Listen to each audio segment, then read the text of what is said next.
Hi friends, ಎಲ್ಲರೂ ಹೇಗಿದ್ದೀರಾ? ಎಲ್ಲರೂ ಚೆನ್ನಾಗಿದ್ದೀರಾ ಅಂತ ಅಂದ್ಕೊಂಡಿದ್ದೀನಿ. ಫ್ರೆಂಡ್ಸ್, ಇವತ್ತಿನ ವಿಶೇಷ ನಾನು ನಾಗರ ಪಂಚಮಿ ಹಬ್ಬದ ಪ್ರಯುಕ್ತವಾಗಿ ಬೂಂದಿ ಉಂಡೆನ ಹೇಗೆ ಮಾಡೋದು ಅಂತ ತಿಳಿಸ್ಕೊಡ್ತೀನಿ.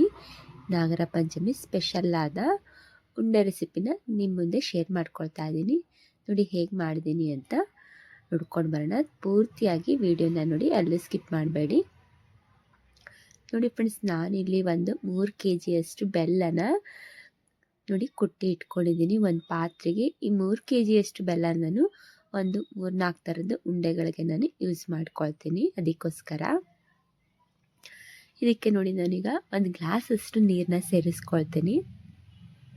ನೋಡಿ, ನಾವು ನೀರು ಕುಡಿತೀವಲ್ಲ, ಅದಷ್ಟು ಒಂದು ಗ್ಲಾಸಷ್ಟು ನೀರನ್ನ ಸೇರಿಸ್ಕೋಬೇಕಾಗುತ್ತೆ. 3 kg ಬೆಲ್ಲಕ್ಕೆ ನಾನು ಹಾಕ್ಕೊಳ್ತಾ ಇದ್ದೀನಿ. ಇವಾಗ ಇದು ಗ್ಯಾಸ್ ಮೇಲೆ ನಾವು ಕರಗಿಸ್ಕೊಳ್ಳೋಕ್ಕೆ ಇಟ್ಕೊಳ್ಳೋಣ. ಇವಾಗ ನೋಡಿ, ಈಗ ಕರಗಿಸ್ಕೊಳ್ಳೋಕ್ಕೆ ಇಟ್ಕೊಳ್ಳೋಣ. ಚೆನ್ನಾಗಿದೆ ಪೂರ್ತಿಯಾಗಿ ಬೆಲ್ಲ ಸ್ವಲ್ಪ ಕೂಡ ಅಣಕ್ಕಿರಬಾರ್ದು. ಪೂರ್ತಿಯಾಗಿ ಅದು ಬೆಲ್ಲನ ಕರಗಿಸ್ಕೊಳ್ಬೇಕು ನಾವು. ಇದು ಎಲ್ಲಿ ತನಕ ಕರಗಿಸ್ಕೋಬೇಕು ಬೆಲ್ಲ ಅಂತ ಅಂದರೆ, ಒಂದೆಡೆ ಪಾಕ ಬರೋ ತನಕ ಬೆಲ್ಲನ ನಾವು ಕರಗಿಸ್ಕೊಳ್ಬೇಕಾಗುತ್ತೆ. ನೋಡ್ತಾ ಇದ್ದಿರಲ್ಲ, ಈಗ ಚೆನ್ನಾಗಿ ಬೆಲ್ಲ ಅಂತೂ ಕುದೀತಾ ಇದೆ. ಇದು ಒಂದೆಡೆ ಪಾಕ ಬಂದಿದೆ. ಈಗ ನೋಡಿ, ನಾನಿಲ್ಲೀಗ ಗ್ಯಾಸ್ನ ಆಫ್ ಮಾಡ್ಕೊಳ್ತೀನಿ. ಈಗ ನಾನೊಂದು ಅಗಲವಾದ ಪಾತ್ರೆಗೆ ನೋಡಿ, ನಾನು ಒಂದು ಅರ್ಧ kg ಸಪ್ಪೆದು ಬೂಂದಿ ಕಾಳು ಅಂತ ಸಿಗುತ್ತೆ. ಇದು ಉತ್ತರ ಕರ್ನಾಟಕದ ಸೈಡಲ್ಲಿ ಇದು ಉಂಡೆ ಕಟ್ಟೋದಕ್ಕಷ್ಟೇ ಇದು ಯೂಸ್ ಮಾಡ್ತಾರೆ, ಸಪ್ಪೆ ಬೂಂದಿ. ನಾನಿಲ್ಲಿ ಒಂದು ಪಾತ್ರೆಗೆ ಸೇರಿಸಿ ಇಟ್ಕೊಂಡಿದ್ದೀನಿ ಈಗ ಉಂಡೆನ ಕಟ್ಕೊಳ್ಳೋದಕ್ಕೆ. ಹಾಗೆಯೇ ನೋಡಿ, ನೆಕ್ಸ್ಟ್ ನೋಡಿ, ಇದಕ್ಕೆ ನಾನು ಪೌಡರ್ನ ಸೇರಿಸ್ಕೊಳ್ತೇನೆ. ಯಾವ ಪೌಡರ್ ಇದು ಅಂತಂದರೆ ಏಲಕ್ಕಿ, ಲವಂಗ, ಸ್ವಲ್ಪ ಕೊಬ್ಬರಿ, ಜಾಯಿಕಾಯಿನ ಕುಟ್ಟಿ ಇಟ್ಕೊಂಡಿದ್ದೀನಿ. ಅದನ್ನು ಕೂಡ ನಾನು ಸೇರಿಸ್ಕೊಳ್ಳೋಕ್ಕೆ ಇಟ್ಕೊಂಡಿದ್ದೀನಿ. ಇವಾಗ ನೋಡಿ, ಈಗ ನಾನು ಬೆಲ್ಲನ ಪಾಕ ಮಾಡಿ ಇಟ್ಕೊಂಡಿದ್ದೆ ನೋಡಿ. ಈಗ ಬೆಲ್ಲದ ಪಾಕ ನಾನೀಗ ಚೆನ್ನಾಗಿ ಒಂದೆಡೆ ಪಾಕ ಬರೋ ತನಕ ಕುದಿಸ್ಕೊಳ್ಬೇಕಾಗುತ್ತೆ. ಇಲ್ಲ ಅಂತಂದರೆ ಒಂದೆಡೆ ಪಾಕ ಬರಲಿಲ್ಲ ಅಂದರೆ ನಮಗೆ ಉಂಡೆ ಕಟ್ಟೋದಕ್ಕೆ ಬರೋದಿಲ್ಲ.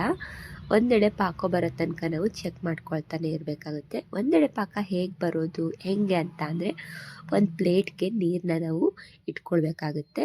ಆಗ ನೀರೊಳಗೆ ಹಾಕಿದ ತಕ್ಷಣ ಒಂದು ಸ್ವಲ್ಪ ಅದು ನಾವು ಮೇಲಿಂದ ಹಿಂಗೆ ತೆಗೆದು ನೋಡಿದ್ರೆ ಒಂದೆಡೆ ಪಾಕ ಅಂತ, ಈಗ ಒಂದೆಡೆ ಅಂಟ್ಕೋಬೇಕು ಕೈಗೆ, ಆವಾಗ ಅದು ಕರೆಕ್ಟಾಗಿ ಬಂದಿದೆ ಅಂತ. ಈಗ ನೋಡಿ, ನಾನು ಚೆನ್ನಾಗಿ ಮಿಕ್ಸ್ ಮಾಡ್ಕೊಂಡಿದ್ದೀನಿ. ಇವಾಗ ಇದಕ್ಕೆ ನಾನು ಹುರಿಗಡಲೆ ಪೌಡರ್ನ ಸೇರಿಸ್ಕೊಳ್ತಾ ಇದ್ದೀನಿ. ಇದೊಂದು ಹಾಕಿದ್ರಷ್ಟು ನಮಗೆ ಉಂಡೆ ಕಟ್ಕೊಳ್ಳೋದಕ್ಕೆ ಬರುತ್ತೆ. ಅದಕ್ಕೋಸ್ಕರ ಇದು ಬೇಕೇ ಬೇಕು ಉಂಡೆ ಕಟ್ಕೊಳ್ಳೋದಕ್ಕೆ ಹುರಿಗಡಲೆ ಪೌಡರ್ನ. ನಂತರ ಇದಕ್ಕೆ ನೋಡಿ, ನಾನು ಕುಟ್ಟಿಟ್ಕೊಂಡಿದ್ದೆ ನೋಡಿ ಏಲಕ್ಕಿ, ಲವಂಗ ಹಾಗೆ ಜಾಯಿಕಾಯಿ ಪೌಡರ್ನ, ಅದನ್ನು ಕೂಡ ಸೇರಿಸ್ಕೊಳ್ತೀನಿ ಸ್ವಲ್ಪ. ನಂತರ ಇದಕ್ಕೆ ಒಣ ಕೊಬ್ಬರಿನೂ ಕೂಡ ನಾನು ತುರಿದು ಇಟ್ಕೊಂಡಿದ್ದೆ, ಅದನ್ನು ಕೂಡ ಸೇರಿಸ್ಕೊಳ್ತೀನಿ. ಇವಾಗ ಇದೆಲ್ಲ ಹಾಕಿದ ನಂತರ ಚೆನ್ನಾಗೀಗ ನಾವು ಮಿಕ್ಸ್ ಮಾಡ್ಕೊಳ್ಬೇಕಾಗುತ್ತೆ.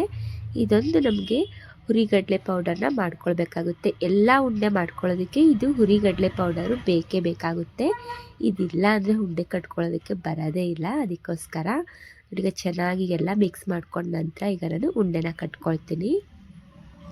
ನೋಡಿ, ಈಗ ಈ ರೀತಿಯಾಗಿ ಮಿಕ್ಸ್ ಮಾಡ್ಕೊಂಡಿದ್ದೀನಿ.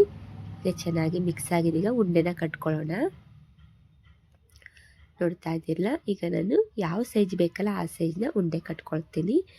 ಕೈಗೆ ನಾವು ಸ್ವಲ್ಪ ನೀರನ್ನ ಹಸಿ ಮಾಡ್ಕೊಳ್ಬೇಕಾಗುತ್ತೆ. ಆ ನಂತರ ಉಂಡೆನ ಕಟ್ಕೊಳ್ಳೋದಕ್ಕೆ ಸ್ಟಾರ್ಟ್ ಮಾಡಬೇಕು. ನೋಡಿದ್ರಲ್ಲ ಹೇಗೆ ಬಂದಿದೆ ಅಂತ, ತುಂಬಾ ಚೆನ್ನಾಗಿ ಬರುತ್ತೆ, ಈಸಿಯಾಗಿ ಮಾಡ್ಕೊಳ್ಬೋದು. ನೋಡಿದ್ರಲ್ಲ ಫ್ರೆಂಡ್ಸ್, ಇವತ್ತಿನ ವಿಡಿಯೋದಲ್ಲಿ ನಾನು ಬೂಂದಿ ಉಂಡೆ ಹೇಗೆ ಮಾಡೋದು ಅಂತ ತಿಳಿಸ್ಕೊಟ್ಟಿದ್ದೀನಿ. ಈ ವಿಡಿಯೋ ನಿಮಗೆ ಇಷ್ಟ ಆದರೆ ಲೈಕ್ ಮಾಡಿ, ಕಮೆಂಟ್ ಮಾಡಿ, ಶೇರ್ ಮಾಡಿ. ನಾಗರ ಪಂಚಮಿ ಸ್ಪೆಷಲ್ ಆದ ಉಂಡೆ ರೆಸಿಪಿ ನೆಕ್ಸ್ಟ್ ನಾನು ಇನ್ನೊಂದು ಉಂಡೆ ರೆಸಿಪಿಯಾಗಿ ಬರ್ತೀನಿ ನಿಮ್ಮ ಮುಂದೆ. Thank you for the watching. Okay, bye bye.